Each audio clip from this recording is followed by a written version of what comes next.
لوگوں کو کوئی فرق نہیں پڑتا کہ آپ خوش ہیں یا نہیں، انہیں صرف اس بات سے فرق پڑتا ہے کہ آپ نے انہیں خوش رکھا ہوا ہے یا نہیں۔ لوگ جتنا بھی دل دکھائیں، یہ یاد رکھا کریں کہ جب اللہ کے بندے ہمیں توڑتے ہیں تو ان کا توڑنا ہمیں اللہ سے جوڑتا ہے۔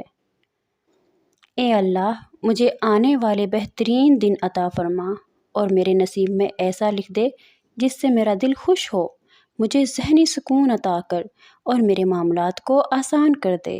آمین ثم آمین۔ سورۃ الکہف میں ایک سبق ہمارے لیے یہ بھی ہے کہ جب کچھ ایسا ہماری زندگی میں ہو رہا ہو جس کی سمجھ نہ آئے تو ہمیں صبر کر لینا چاہیے، کیونکہ ضروری نہیں ہے کہ ہمیں ہر چیز کی حکمت فوراً ہی سمجھ آ جائے۔ کبھی کبھی یہ باتیں وقت کے ساتھ ہی سمجھ آتی ہیں۔ وقت سارے راز کھول دیتا ہے۔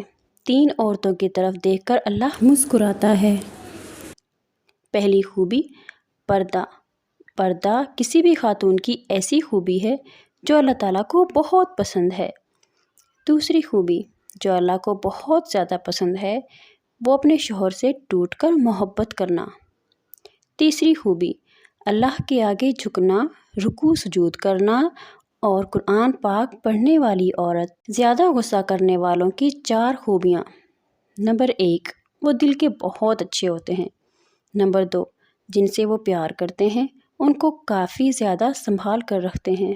نمبر 3، زیادہ غصہ کرنے والے سب کا بھلا کرتے ہیں لیکن پھر بھی ان کو برا بھلا سمجھا جاتا ہے۔ نمبر 4، زیادہ غصہ کرنے والے کبھی کسی کو دھوکہ نہیں دیتے۔ زبان کا کہنا دنیا سنتی ہے اور دل کا کہا اللہ سنتا ہے۔ 1000 چاہنے والوں سے ایک نبھانے والا بہتر ہوتا ہے۔ کسی کے لیے دعا کرنا محبت کی سب سے خوبصورت شکل ہے۔ غلطی مان لینے کا حوصلہ بڑے ظرف کی علامت ہے۔ بارش کے بعد خوشبو محسوس ہونا رحمت کے نزول کی علامت ہے۔ دل میں اچانک شکر کا جذبہ اٹھنا نعمتوں کی پہچان اور بڑھوتری کی نشانی ہے۔ اگر میری ویڈیو اچھی لگی تو لائک کریں اور سبسکرائب کریں۔ اللہ حافظ۔